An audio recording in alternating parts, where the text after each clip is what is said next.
Objetivo, bajar la factura de la luz. Esa es la intención del Gobierno al aprobar hoy el tope del gas en 50 euros. Un tope temporal durante 12 meses al precio de referencia en la factura. El gas es precisamente el más caro de los combustibles que utilizan las centrales. Según el Ejecutivo, esto va a reducir los gastos y, por lo tanto, da factura para particulares y para la industria. La medida estará vigente, como decimos, un año y debe ser aún ratificada por Bruselas. ¿Qué tal? Buenas tardes. Y aquí en Canarias continúa el repunte de embarcaciones rumbo a las islas. La última es una lancha neumática rescatada a unos 141 kilómetros al sur de Gran Canaria. 15 personas viajaban a bordo, pero una de ellas no lo ha podido contar. La ruta canaria, la más peligrosa de todas las que tratan de llegar a Europa, vuelve a cobrarse una vida.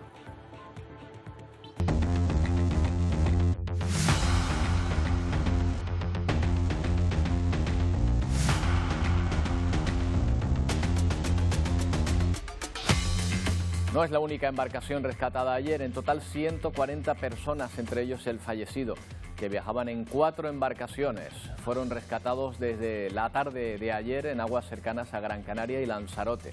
Al muelle de Arguineguín llegaron un total de 82 personas, mientras al muelle de Recife fueron trasladados los 58 migrantes de una embarcación neumática. De ellos 7 precisaron asistencia en un hospital.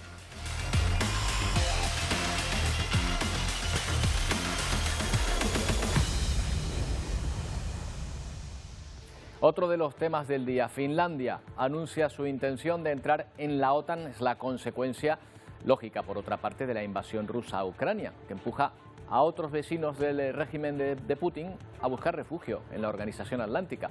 Este es justo el efecto contrario que buscaba el líder ruso al invadir a su vecino ucraniano. Pero la respuesta rusa ha sido la habitual, amenazar con intervenciones militares y cortes de suministro de gas. La segunda ya ha empezado a cumplirla y hay miedo de que se atreva con la primera también. Y nos vamos a ir hasta la India. Vean esta imagen de un puente de Nueva Delhi bajo el que se refugian del calor cientos de personas. Las temperaturas son tan altas que muchas de ellas no encuentran otra manera de refrescarse.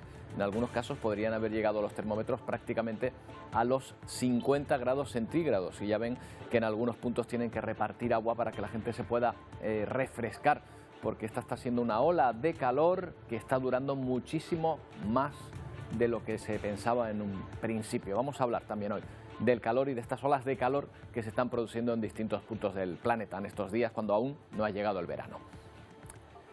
Pero vamos a hablar también del mercado de las criptomonedas. Se desploma y entra en crisis. Algunos lo comparan con lo que supuso la caída de Lehman Brothers en la crisis de las hipotecas y lo llaman criptocrash.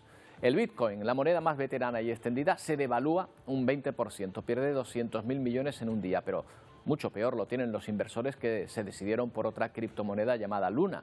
En 72 horas pasó de valer $1 a solo 1 centavo.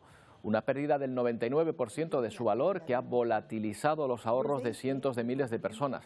La caída además ha arrastrado al resto del mercado de criptomonedas. Las 10 monedas con mayor volumen también reportaron rendimientos negativos. Los expertos tratan de tranquilizar a los compradores e insisten en que la volatilidad es algo normal en la divisa virtual, acostumbrada a grandes fluctuaciones y que esperan que termine el año incluso con subidas.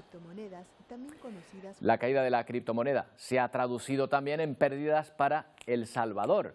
El gobierno de Nayib Bukele está al borde del colapso porque adoptó justamente esta moneda como oficial el pasado mes de septiembre. Los precios de la deuda se han hundido más de un 15%. El mercado augura que el país está a punto de entrar en default, en bancarrota.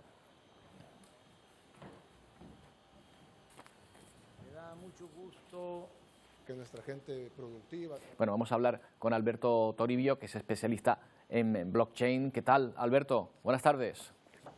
Buenas tardes. Bueno, hay mucha gente que está perdiendo fortuna solo con lo que tenía puesto en Luna, o que tenía invertido en Luna. ¿Para estas personas ese dinero ya es irrecuperable?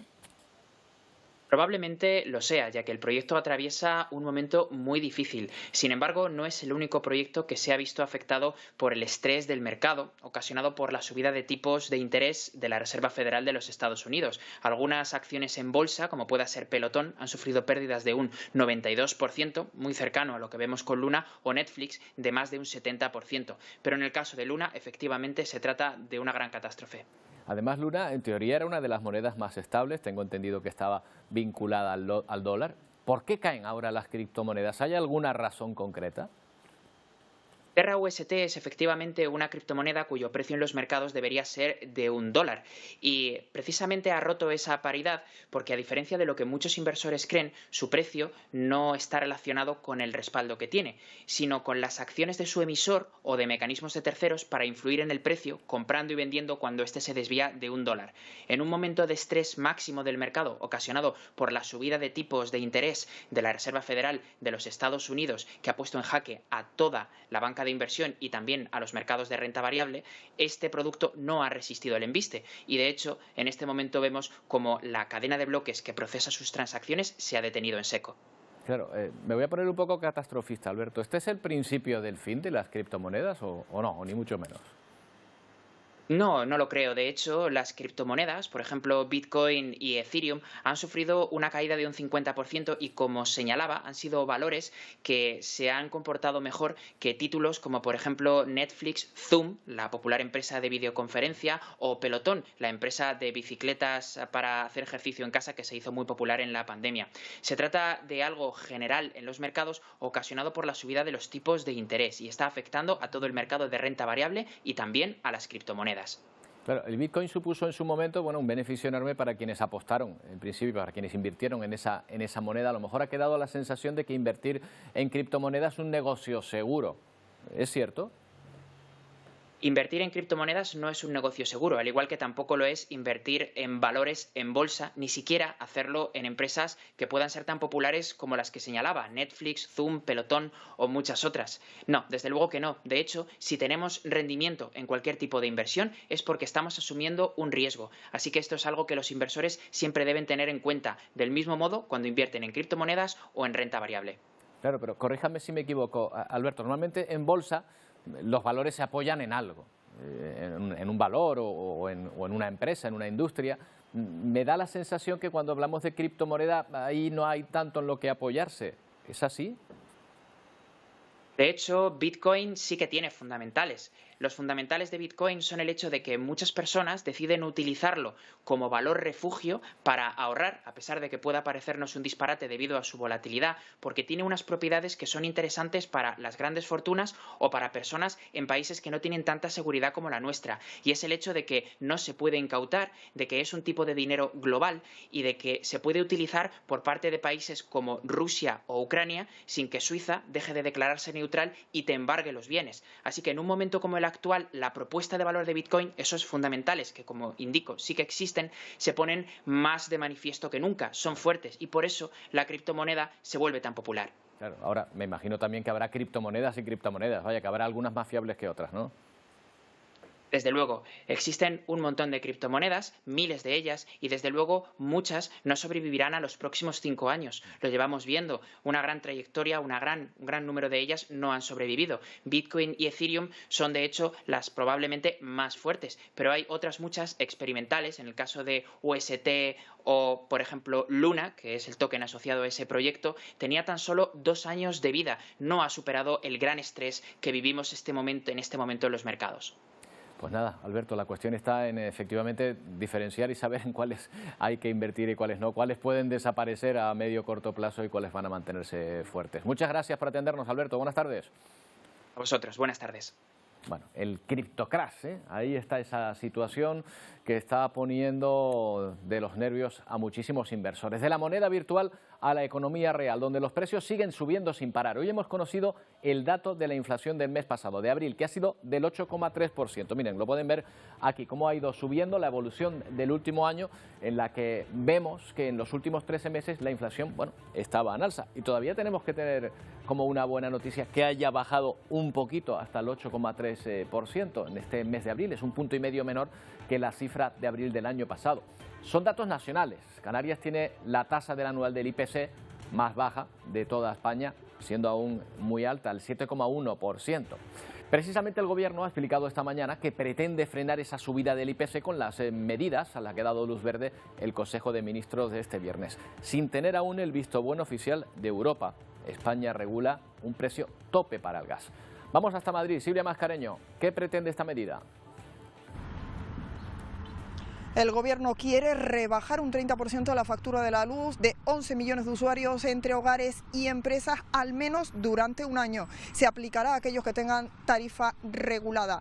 Se publicará de manera inmediata en el BOE esta decisión de este Consejo de Ministros extraordinario, pero para que entre en vigor plenamente aún está pendiente del visto bueno definitivo de Bruselas. Para lograr esa rebaja, el Gobierno ha puesto un precio máximo a ese gas que se utiliza para generar electricidad, que oscilará entre los 40 y los 50 euros. La media será de 48 euros megavatios hora, lo que en la práctica se traduce en un recorte a los beneficios de las grandes eléctricas. Gracias a este mecanismo, el precio medio del mercado mayorista cae de forma importante, en el entorno de los 130 euros megavatio hora en promedio, frente a los 210 euros el megavatio hora que hemos vivido en los últimos meses, y con picos, como ustedes conocen, mucho más elevados. Pero ¿cómo debería funcionar esta medida para que realmente acabe bajando la factura de la luz? Se espera que beneficie al 40% de los consumidores domésticos, pero sobre todo a la industria. Se calcula que el 80% de los grandes consumidores de energía bajen sus costes, según datos del propio Gobierno. La intención del Gobierno era lograr un tope mayor. Aquí esta era la propuesta de España y de Portugal, dejarlo en 30, pero Europa pedía 70. Al final, a lo que se ha optado fue, ya lo saben, ese término medio en 50. En este otro gráfico vamos a ver dónde ha colocado el tope el Gobierno, y vamos a ver esa línea comparándola con el precio real del gas. El tope, la línea azul fija, ya lo ven, ese no va a cambiar, 50 euros máximo el megavatio hora, pero ya ven que aunque a principios de año fue bajando, no ha parado fue por debajo de esa línea, no ha parado de subir. Y claro, va llegando hasta este punto. La cuestión es quién paga este tramo que se produce entre esos 50 euros y el precio real. Si el Gobierno no lo asume, tendrán que hacerlo las empresas, que probablemente después lo repercutan a sus clientes.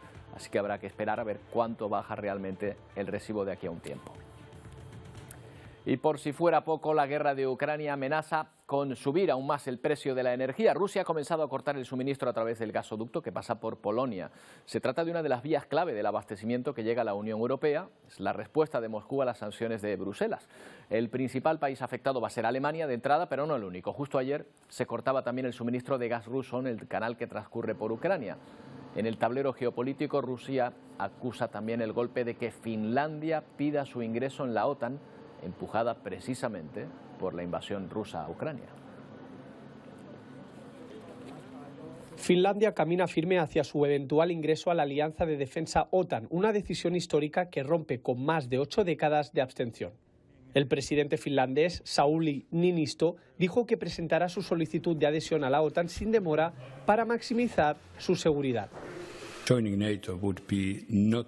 Para nosotros, unirnos a la OTAN no sería ir en contra de nadie. Nos gustaría maximizar nuestra seguridad mientras pensamos en nuestra adhesión a la OTAN. Este cambio de rumbo en la política de defensa de Finlandia no ha sentado bien en Moscú. El Kremlin aseguró que esta decisión no ayudará a la estabilidad y la seguridad en Europa. Definitivamente sí es una amenaza. Y de nuevo, ya he respondido esta pregunta. La expansión de la OTAN no hace que nuestro continente sea más estable y seguro. El anuncio de Finlandia y la intención de Suecia de unirse también a la alianza militar cambiará el tablero geopolítico de la región. Con su llegada, la OTAN, que fue fundada en Washington en 1949, contaría con 32 países miembros. Alex Segura, Voz de América. Hablamos con Nicolás de Pedro, investigador principal de Institute for Statecraft, que nos acompaña de nuevo esta tarde. ¿Qué tal, Nicolás? ¿Cómo estás? Hola, ¿qué tal? Buenas tardes. Si lo que pretendía Rusia al invadir Ucrania era alejar la OTAN de sus fronteras, la verdad es que le está saliendo mal el negocio, por decirlo de alguna manera, Nicolás. Sí, claro. Lo cierto es que la guerra no tenía que ver con la OTAN, sino con el deseo de doblegar, de que Ucrania aceptara su condición de vasallo y eventualmente, como estamos viendo, si eso no era posible, destruirla como tal, ¿no? Acabar con la idea de una Ucrania independiente. Perdón. Pero, evidentemente, esto es un revés estratégico para Rusia, un revés inesperado. Esta rapidez con la que Finlandia y con toda seguridad Suecia va a solicitar su ingreso en la alianza la próxima semana y, evidentemente, esto no es lo que Rusia estaba esperando, pero es un resultado directo de las acciones del Kremlin en Ucrania. Claro, y lógico por otra parte. La verdad es que ser vecino de Rusia no resulta muy rentable. Además, digamos que la acción o la reacción rusa vuelve a ser de nuevo amenazar con una invasión militar, amenazar con sanciones económicas. ¿Esta es la única vía que hay para relacionarse con un vecino tan poderoso? Bueno, no lo es, pero es lo único que Rusia es capaz de ofrecer a sus vecinos, a todos ellos. Amenazas, intimidaciones, es lo único que ofrece. Y no es solo con aquellos que no forman parte, digamos, de las estructuras de cooperación regional que lidera Rusia, sino con todos, ¿no? Y esto supone que todos los vecinos de Rusia, salvo Corea del Norte y China, consideran a Rusia una amenaza en mayor o menor grado. Y esto incluye a países que Rusia, en teoría, considera sus, digámoslo así, aliados o amigos. Kazajstán, Armenia, Bielorrusia, todos ellos también saben que Rusia siempre está enseñando el colmillo y siempre les está lanzando este mensaje de cuidado que puedo destruiros, ¿no? Y evidentemente esto fuerza a todo el mundo, a todos sus vecinos, a buscar reaseguros para su seguridad, ¿no? Para sentirse más seguro, ¿no? Y esto, bueno, pues quienes pueden llaman a la puerta de la OTAN, por eso países como Kazajstán o Georgia o Ucrania siempre han estado en la órbita, ¿no? Tratando de tener una relación lo más estrecha posible con Estados Unidos y con el conjunto de la alianza. Y es fundamentalmente por el temor a Rusia. Claro, que así es un efecto centrífugo de su diplomacia, por llamarlo de alguna manera, sobre los posibles aliados que pueda tener. Pero ¿hay que tomarse en serio estas amenazas militares, por lo menos de Rusia hacia Finlandia? Bueno, hay que tomárselas en serio. Viendo lo que está haciendo Rusia en Ucrania, pues no cabe descartar nada. También tengamos en cuenta que Rusia está de forma regular, ¿no? Estas últimas semanas, todo el rato lanzando amenazas nucleares contra el conjunto del continente europeo. Entonces, evidentemente, tenemos que tomarla en serio. Lo que se ha hecho, lo que han hecho en primer lugar el Reino Unido y a continuación Estados Unidos, es declarar que si Finlandia o Suecia son atacadas ahora en cualquier momento, lo tomarán como un ataque también contra ellos, ¿no? Esto lo que trata es precisamente de evitar este riesgo, ¿no? Que en este periodo, hasta que se consume de forma oficial la integración de Finlandia y Suecia en la alianza, pues no piense Moscú, digamos, el incentivo de Moscú no sea aprovechar ese periodo, ¿no? Ese paréntesis, que puede ser unos cuantos meses, porque aunque se acepte rápidamente el ingreso hasta que se produce formalmente desde el punto de vista jurídico la ratificación por todos los miembros, eso puede demorarse unos cuantos meses. Si eso, en el caso de que eso pasara, el mensaje que se ha lanzado es ya son como si fueran miembros, ¿no? Y en ese caso Reino Unido y Estados Unidos respaldan hasta las últimas consecuencias a Suecia y Finlandia para evitar precisamente que Rusia pueda tener esta tentación, ¿no? Que claro, evidentemente hay que tomarse en serio.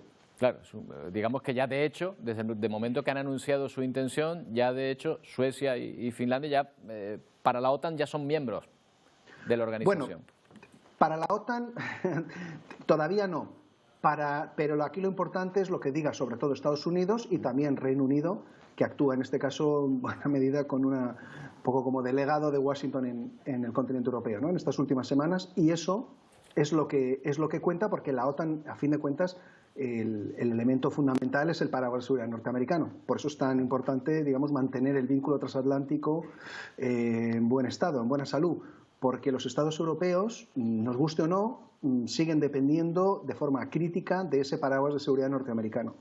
Y su reemplazo tampoco es sencillo, o sea, no depende solo de nuestra voluntad política, es decir, no solo depende de que los Estados europeos o los ciudadanos europeos decidan que quieren tener un paraguas netamente europeo. Reemplazarlo es una cuestión mucho más compleja, que no requiere solo voluntad política, es imprescindible, obviamente, pero no depende solo de eso.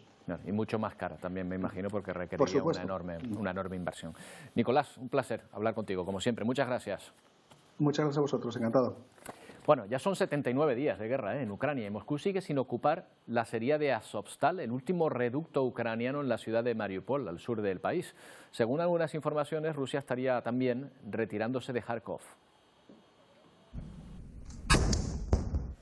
Fuego cruzado entre ucranianos y rusos al sur del país. Con esta imagen de devastación no es de extrañar que Naciones Unidas tema que miles de civiles hayan muerto en Mariupol, una ciudad en la que vivían 400.000 personas. Suenan las explosiones cerca de la planta siderúrgica de Azovstal, el último reducto para la resistencia ucraniana en la ciudad. De allí lograron escapar estos civiles. No esperaba salir de allí con vida, cuenta una de las supervivientes.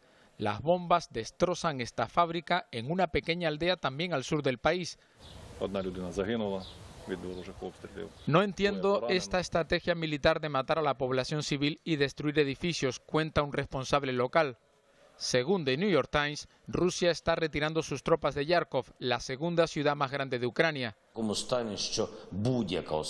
Las tropas rusas han destruido 570 hospitales y centros sanitarios en todo el país. Esto es una barbarie, denuncia el presidente ucraniano Zelensky.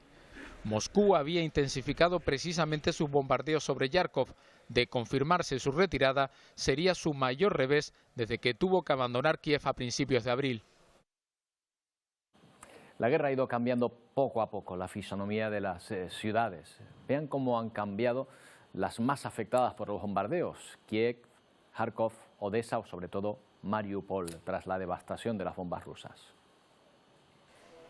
24 de febrero fue insólito ver cómo la capital de Ucrania, de casi 3 millones de habitantes, se quedaba totalmente desierta. Kiev pronto recibió los misiles de Putin. Comenzaba una guerra en una ciudad considerada el corazón de la cultura ucraniana por su extensa oferta de teatros, museos, monumentos, lugares religiosos, edificios modernos y ruinas antiguas.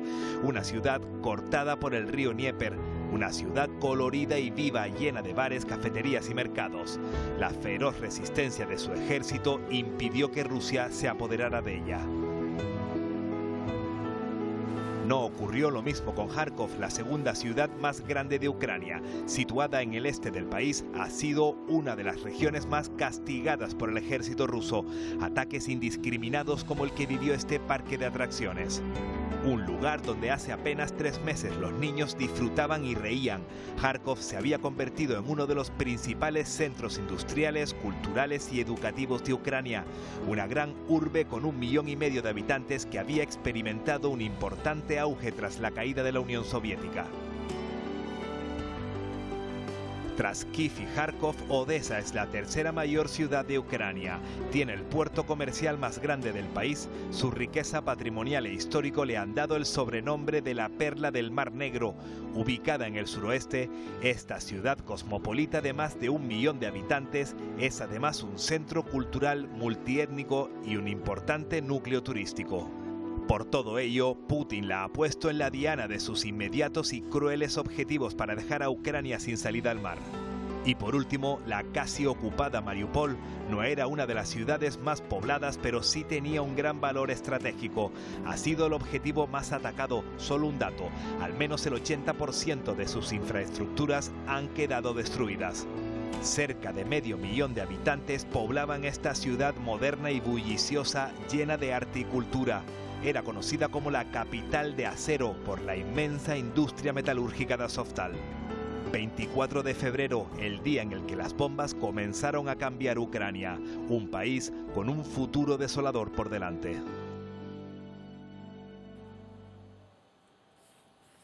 Qué tristeza, ¿verdad? Ver el antes y el después. Bueno, vamos con otro debate, alentado por el gobierno estatal, y ya van varios esta semana, el de las bajas por menstruación, obviamente para las mujeres. La propuesta está generando controversia incluso dentro del Ejecutivo. Los socios parece que no están de acuerdo sobre esta baja laboral de 3 días para las mujeres que presenten menstruaciones dolorosas. Mientras la vicepresidenta Calviño habla de no estigmatizar a las mujeres, la ministra de Trabajo, Yolanda Díaz, dice que lo que estigmatiza a la mujer es no tener la sensibilidad suficiente para obligar a que se le den estos 3 días por decreto. Estigmatiza no tener la sensibilidad suficiente para comprender que somos diferentes las mujeres y los hombres y que el mundo laboral no es neutro y que lo que debemos de hacer desde los poderes públicos es garantizar efectivamente que las normas no tienen impacto de género. Este Gobierno cree y está absolutamente comprometido con la igualdad de género. Nunca vamos a adoptar medidas que puedan resultar en una estigmatización de las mujeres. Ha generado mucha polémica ese anuncio y esta semana también otro. Se ha hablado de la jornada continua de los escolares de primaria e infantil. Un estudio de la ESADE considera que la jornada continua, ya muy extendida, es perniciosa en la salud emocional de los menores, en su rendimiento y además aumenta la brecha de género. Hemos salido a la calle a preguntar, para los escolares, ¿jornada continua o partida? Todo el día hasta por la tarde, que tengan su comedor, que tengan su clase. Que una jornada partida alarga mucho tiempo la permanencia de los niños en los centros escolares. La jornada continua sería un trastorno para muchos padres que trabajamos mañana y tarde. Para los padres que trabajan, el que salgan los niños, el que tengan jornada continua es un inconveniente total. Yo creo que es mejor intensiva solo de mañana y así los niños tienen más tiempo por la tarde para hacer la tarea, por ejemplo. Que era mejor, como estaba antiguamente, mañana y tarde, se quedaban al comedor y los padres pues teníamos más tiempo para, no sé, para trabajar. Ya ven, los autores del estudio explican que la jornada partida está asociada a mejores resultados. Más tiempo en la escuela tiene un impacto positivo en los alumnos. Hablamos con Ángel Martínez, analista de SACDEPOL y coautor de este informe. ¿Qué tal, Ángel? Buenas tardes. Hola, buenas tardes. Bueno, da la sensación de que la implantación de la jornada continua tiene más que ver con las necesidades de profesorado y de familias que del bienestar del alumno y su rendimiento. ¿Es así? Sí, realmente en nuestro documento lo que encontramos es que la política pública de la jornada continua en los centros pues esencialmente tiene muy pocos ganadores que se concentran en el profesorado, que ven mejoradas muy sensiblemente sus posibilidades de conciliación, mientras que tiene dos grandes perdedores, que son por un lado las familias, que ven reducir sus ingresos, especialmente las madres, y por otro lado el alumnado, ya que lo que encontramos es que la jornada continua no se adapta bien a sus biorritmos y que en última instancia un menor tiempo en la escuela es perjudicial tanto para su rendimiento como para su salud socioemocional. O sea que quien beneficia realmente la jornada continua, según su opinión, según su estudio, es realmente al profesorado. Sí, evidentemente dentro de las familias hay de todo. Hay familias que se pueden permitir el hecho de recoger a los menores a las 2 de la tarde después de una jornada intensiva de mañana, porque sus trabajos se lo permiten o porque disponen servicios de cuidados. De hecho, en el estudio desagregamos nuestros resultados diferenciando entre familias que disponen de servicios de cuidado de menores, ya sean profesionales o no profesionales, familiares, y encontramos que para ese grupo, que es una gran minoría dentro de España, pues no tiene un efecto pernicioso en los ingresos la jornada continua, pero para el grupo mayoritario, que son los que no disponen de ese tipo de servicios, el efecto es muy negativo. Concretamente para los padres estamos hablando de una pérdida de ingresos laborales brutos al año de 970 euros y para las madres de más del doble, casi 1.900 euros de ingresos de salarios perdidos todos los años. Claro, por eso dicen ustedes que aumenta la brecha de género. Exacto, es decir, al final los padres que no tienen servicios de cuidado de menores y se ven obligados a ir a recogerlos a las 2 de la tarde, pues evidentemente uno de los dos debe hacer un sacrificio en términos de jornada y en última instancia en términos de salarios, y lo que encontramos es que en la gran mayoría de casos quienes acaban haciendo ese sacrificio son las madres. A ver, veamos resultados. Las comunidades autónomas que han abordado o que ya mantienen la jornada continua, ¿tienen mejores resultados académicos que los que se quedan con la partida? Esa pregunta es interesante. Creo que está mal planteada en el sentido de que no debemos mirar tanto a las comunidades autónomas como un agregado, porque, por ejemplo, hay comunidades autónomas donde conviven centros incluso públicos con la jornada partida y con la jornada continua, como es el caso de Madrid, como es el caso de Valencia. Históricamente, las comunidades autónomas que tienen blindada, digamos, la jornada partida, como son Cataluña, País Vasco y Navarra, han tenido mejores resultados pero realmente eso no es indicador de que la jornada tenga un efecto u otro. Dentro del estudio investigamos cuál era el efecto dentro de España de la jornada en el rendimiento y encontramos que apenas es un tema estudiado por la casi nula disponibilidad de datos, pero lo que sí que vemos es que tanto en España como en el resto de países analizados, países desarrollados, el tiempo en la escuela tiene un efecto muy positivo sobre el rendimiento, especialmente en alumnos de rentas bajas. Y esto es un resultado que la evidencia empírica nos dice sin asomo de duda. Es decir, evidentemente hay que mejorar la investigación dentro de España, pero ese resultado forma parte de un consenso dentro de la literatura. ¿Han detectado también en aquellas zonas donde se haya apostado por la continua que, por ejemplo, hayan aumentado las actividades extraescolares? Es decir, que las familias busquen una actividad para prolongar el cuidado de los alumnos, su estancia, habida cuenta de que ya no pueden estar en los colegios. Por un lado, lo que sí hemos detectado a partir de los microdatos de la encuesta de condiciones de vida es que aquellas familias que tienen a sus hijos en la jornada continua, incluso a igualdad de renta, tienen una mayor demanda de servicios de cuidado de menores por las tardes, ya sean extraescolares o por otra vía, respecto a las familias que tienen a sus hijos en jornada partida. Ya digo, a igualdad de renta, insisto, es decir, dos familias con los mismos ingresos, las familias que tienen a sus hijos en la continua tienen una mayor demanda. Y por otro lado, en un estudio ajeno a este que publicamos en enero, vimos que desde el año 2007 el gasto de las familias en clases particulares ha aumentado con muchísima fuerza en España en los últimos 15 años de una manera decisiva. Y bueno, sin ánimo de imputar causalidad, pues una potencial causa sí ha podido ser que durante el mismo periodo también se ha incrementado mucho la jornada continua, pero eso habría que demostrarlo en un estudio aparte. Bueno, pues ahí queda ese estudio y esos datos para el debate de esta medida fundamental, porque afecta a la educación de los más pequeños. Ángel, muchas gracias. Buenas tardes. Gracias a vosotros. Buenas tardes. Bueno, hacemos una pausa, pero aún tenemos muchos temas que contarles. Por ejemplo, la ola de calor extrema que están pasando en la India. Enseguida lo van a ver.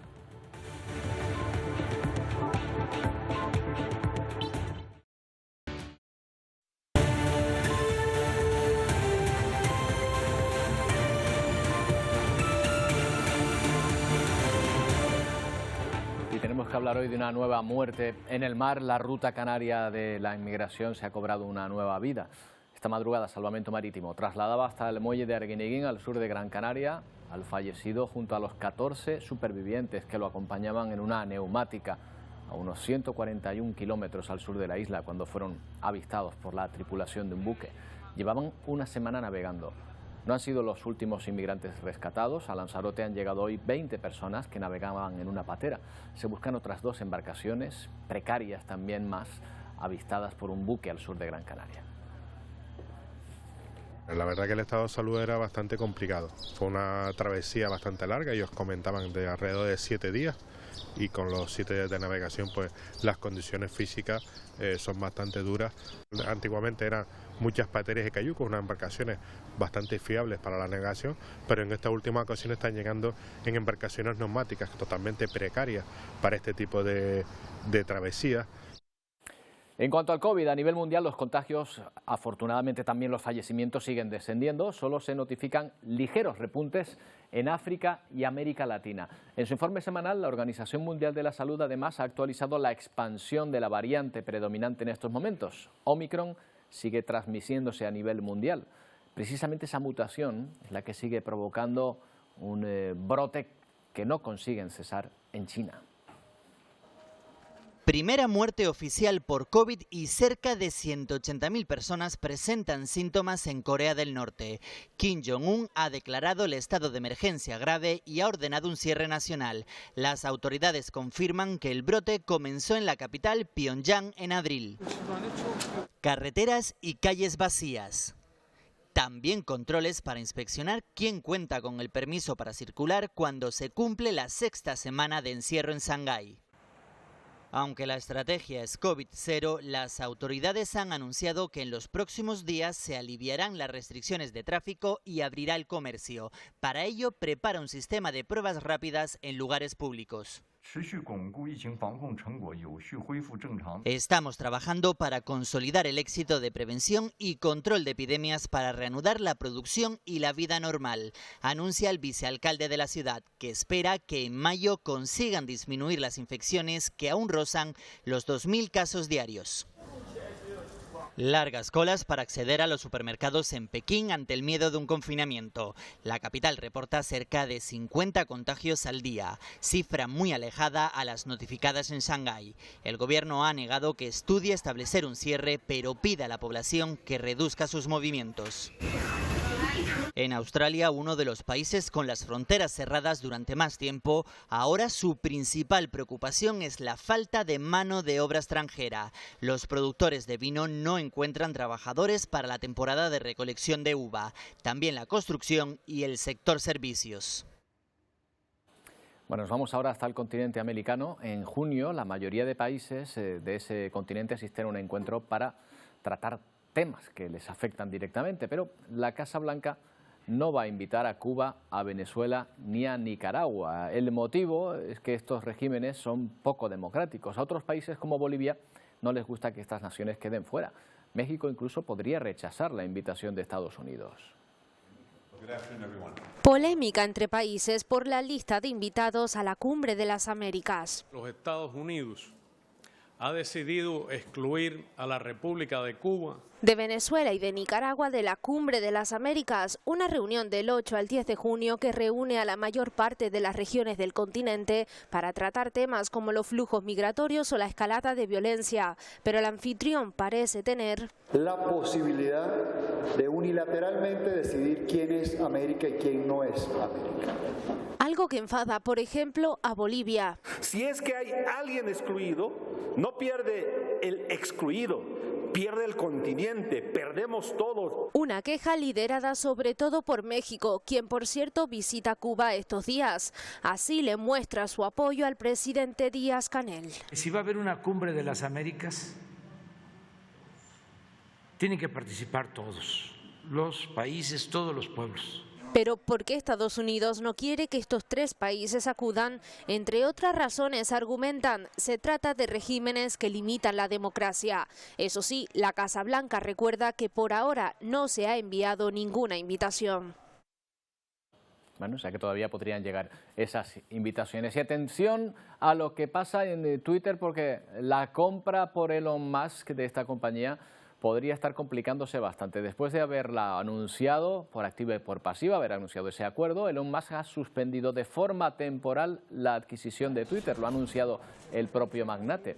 Dice que está a la espera de algunos detalles como confirmar que el spam y las cuentas falsas, por ejemplo, representan menos del 5% de los usuarios.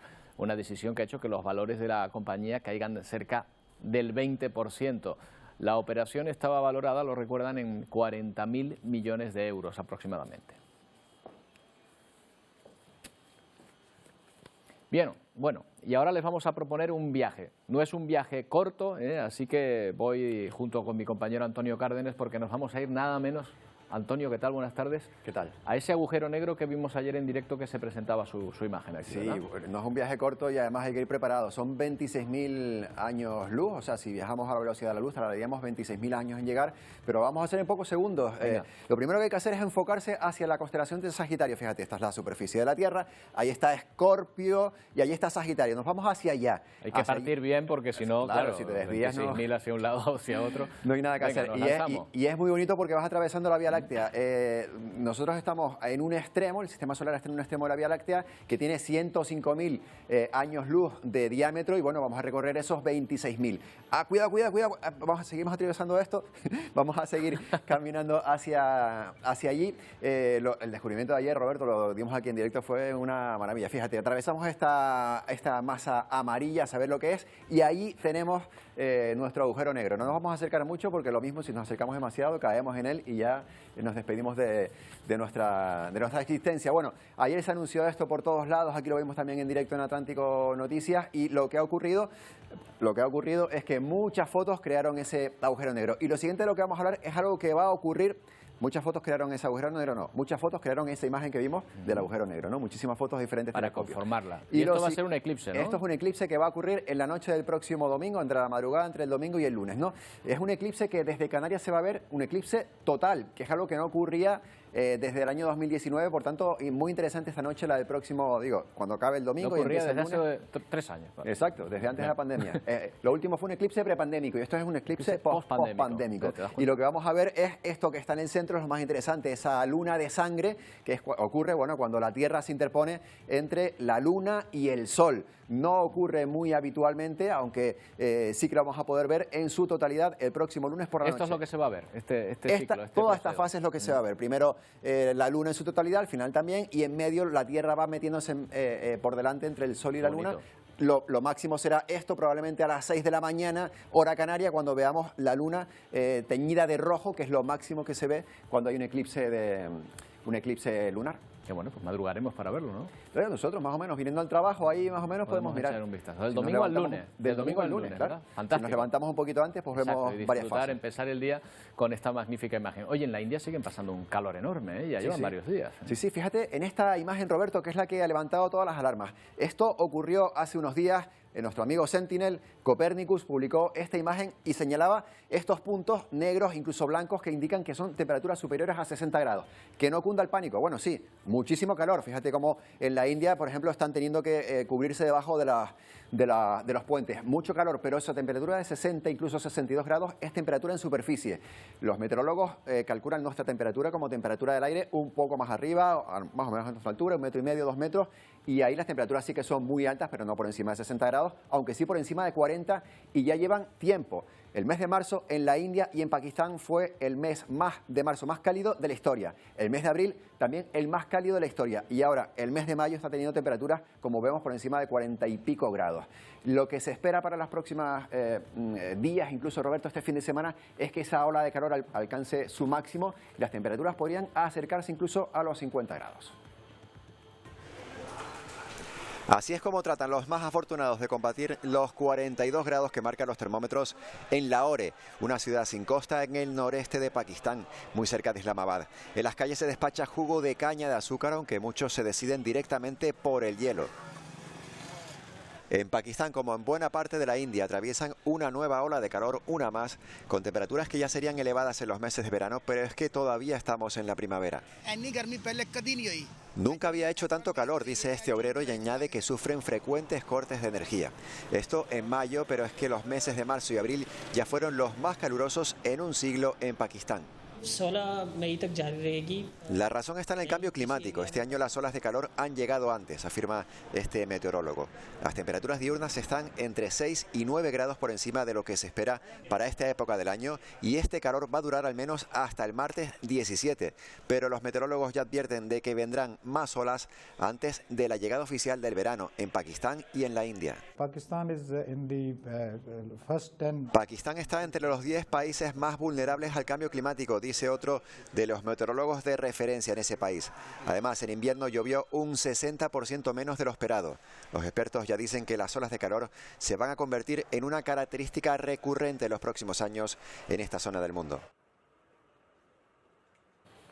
Rubén del Campo es director general de la AEMET y con él vamos a hablar, Antonio, para conocer más sobre este asunto. ¿Qué tal, Rubén? Buenas tardes.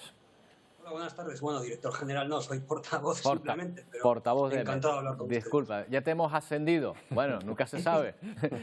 Nunca se sabe. Bueno, lo primero que vemos es que las temperaturas podrían llegar a 50 grados. Dicen que incluso a nivel del suelo 60. Claro, la pregunta es la típica. ¿Esto es normal? Bueno, lo que está claro es que lo que sí ha ascendido son las temperaturas y mucho, ¿no? A ver, lo cierto es que en el subcontinente indio, en Pakistán, la época de más calor es justo antes de que lleguen los monzones. Suelen llegar entre finales de mayo y principios de julio. Se ha adelantado ese calor. No es raro que a finales de mayo y en junio se llegue a 50 grados en algunas zonas del noroeste de la India, del nordeste de Pakistán, pero esta vez ha llegado pronto y desde luego, como comentaban muy bien en el reportaje anterior, es que llevan ya un mes de marzo y un mes de abril tremendamente caluroso. Por lo tanto, temperaturas extremas, pero además con calor acumulado desde hace prácticamente 2 meses que no tienen respiro ahí. Y una cuestión, si se adelanta ese verano, como estamos viendo, dicen allí que incluso la primavera se la comieron, ¿no? Pasaron directamente de la estación anterior al verano. Si se adelanta el verano como se está viendo, ¿también se podrían adelantar los monzones y traer algo de refresco o no? Bueno, en principio suelen ser bastante puntuales a su cita, porque eso depende más de los centros de altas y bajas presiones, su posicionamiento, y normalmente, climatológicamente, como digo, suelen estar pues eso, entre finales de mayo y principios de julio aproximadamente. Van subiendo de sur a norte, refrescando el ambiente, no demasiado, pero por lo menos ya no son temperaturas tan tórridas, y sobre todo llevan las ansiadas lluvias, porque hablamos del calor. Pero es un efecto combinado con la sequía también. Ese calor y ese aire tan seco y la poca lluvia provoca una calidad del aire malísima. Eso también repercute en la salud de los millones, de las decenas de millones de personas que están padeciendo este calor tan extremo. Claro, esto nos hace preguntarnos también, Rubén, por las temperaturas, ¿no? ¿Cuál es la temperatura más alta registrada en el planeta? Me imagino que en algún desierto, ¿no? O algo así. Efectivamente, en el Valle de la Muerte, en California, en una zona profunda de este valle, está por debajo del nivel del mar, en el año 1913, ya hace más de un siglo de este récord, se llegó a prácticamente 57 grados centígrados. Desde entonces... ¿A cuál temperatura, disculpa? Nos hemos acercado 57 grados centígrados. 57 grados. Sí, 57 grados. El año pasado, en 2021, en esta misma zona, Furnace Creek se llama, está en el Valle de la Muerte, en California, llegaron casi a 56, estuvieron muy cerca del récord. Pero ya digo, de momento sigue vigente ese registro desde hace más de un siglo. Parece que es cuestión de tiempo que se vaya a superar. Así le llaman el Valle de la Muerte, Antonio, ¿no? También. Claro, es peligro de muerte. Y bueno, nos preguntamos, ya que estamos hablando de récord, ¿cuál es esa temperatura récord en España, incluso en Canarias? Y si alguna vez esas temperaturas tan extremas, como estamos viendo en otros lugares del mundo, los podríamos sufrir aquí también. Bueno, en España los registros confiables de temperaturas máximas, tenemos registros antiguos, pero no tenemos, digamos, el contexto en el que fueron tomados. Hay algunos registros que llegan a 49 grados, pero como digo, no está muy claro cómo se tomaron. De manera confiable tenemos los 47,4 grados que se registraron en Montoro, en la provincia de Córdoba, el año pasado, el 14 de agosto. Y en Canarias, en el año 97, si no recuerdo mal, en el Barranco de Masca también se llegó a alrededor de 47 grados. O sea que el tope de momento en nuestro país está en 47 grados por ahora. Ahora bien, si sigue esta tendencia a que las temperaturas suban y a que los veranos sean cada vez más calurosos, es posible que los 50 grados los veamos en las próximas décadas en nuestro país. 47 grados. ¿Eso dónde fue? ¿En Córdoba?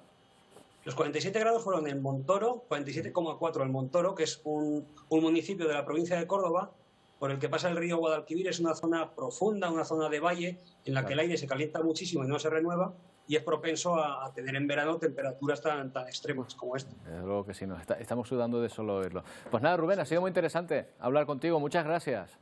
Muchas gracias a ustedes. Hasta cuando quieran. Un saludo. Igualmente. Bueno, Antonio, ¿aquí qué vamos a tener este fin de semana ya? Dime qué tanto calor, no, por favor, porque mira, ya me estoy hasta abanicando. Sí, bueno, no vamos a tener tanto calor, afortunadamente. Bueno, volvemos a temperaturas más o menos las esperables para esta época del año, para la primavera. Aunque sí que es verdad que mañana y la máxima del fin de semana podría rondar los 28 grados. Calorcito también. Calorcito, mira. Esto es lo que tenemos previsto para mañana. Seguimos con viento que puede soplar del norte o noroeste, pero va a ser durante todo el fin de semana viento muy flojo, hasta 1.400 metros. Ahora te hablo de qué pasa por encima de 1.400 metros. Y lo que vamos a ver en los cielos, como está señalado en todo el mapa, es esas nubes altas que hoy también estamos viendo, que vimos algo ayer y que todavía continúan hasta mañana, que están atravesando el archipiélago. También veremos algunas nubes bajas, probablemente la cara norte de las islas al principio y al final del día. Estas son las temperaturas máximas en las capitales, por ejemplo, como estamos viendo, de 26 grados, pero como te decía, en la costa puede llegar a 28. ¿Y qué va a pasar a partir de 1.400 metros, tanto mañana como el domingo? El domingo un poquito menos, que va a soplar el viento muy fuerte. Hay que tener cuidado si queremos hacer excursiones en los altos de Tenerife, también de La Palma y también incluso de Gran Canaria, porque el viento puede ser intenso, pero con rachas que hoy y mañana podrían estar rondando incluso los 100 o más de 100 kilómetros por hora, así que mucha precaución. Y un regalo para la vista, lo que vamos a ver en la previsión del domingo. Fíjate en cuánto sol vamos a tener, Roberto. Va apareciendo sol, todo pleno de sol. ¿Qué quiere decir? ¿Que va a ser sol? Probablemente sí. La previsión dice que sí.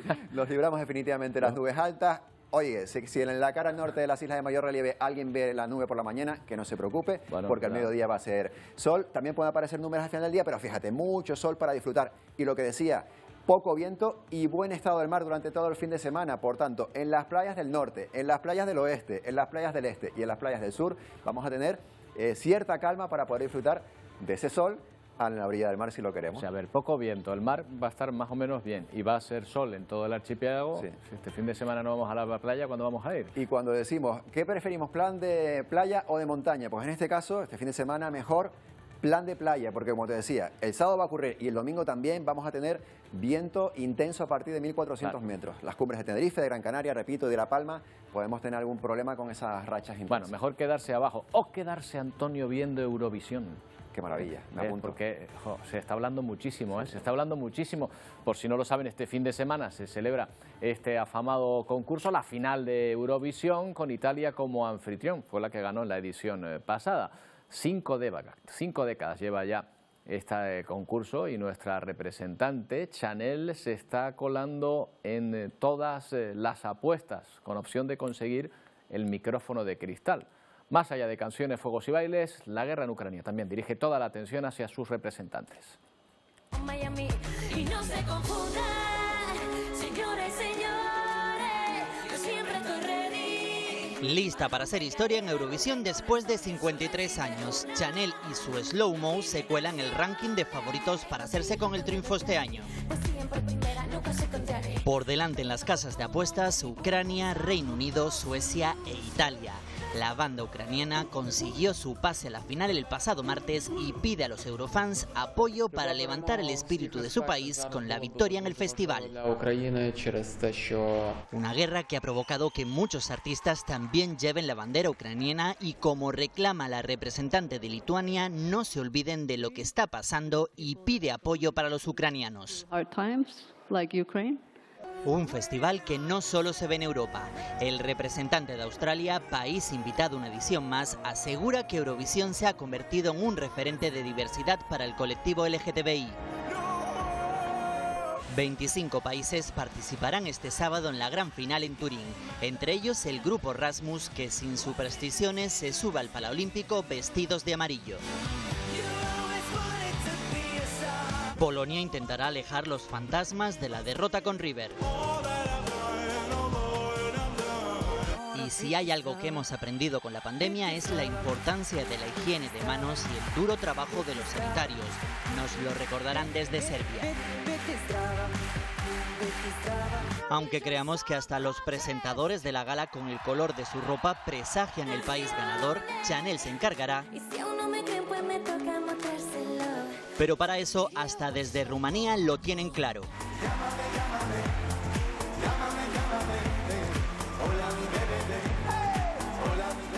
Bueno, pues esto es ser proactivo, ¿eh? Ya ven que España genera muchas expectativas. El alcalde de Las Palmas de Gran Canaria dice que si gana España, el Festival de Eurovisión el año que viene, lo estaba poniendo en Twitter, quiere que se celebre en Las Palmas de Gran Canaria. Y ojo, porque desde Televisión Española dicen que si gana Ucrania, también quiere ser España quien acoja este concurso. En fin, hoy terminamos en el Mar Caribe con el buque Juan Sebastián Elcano, que este jueves llegaba a La Habana, estará 4 días en Cuba, jornadas en las que se va a poder visitar el barco en aquella localidad.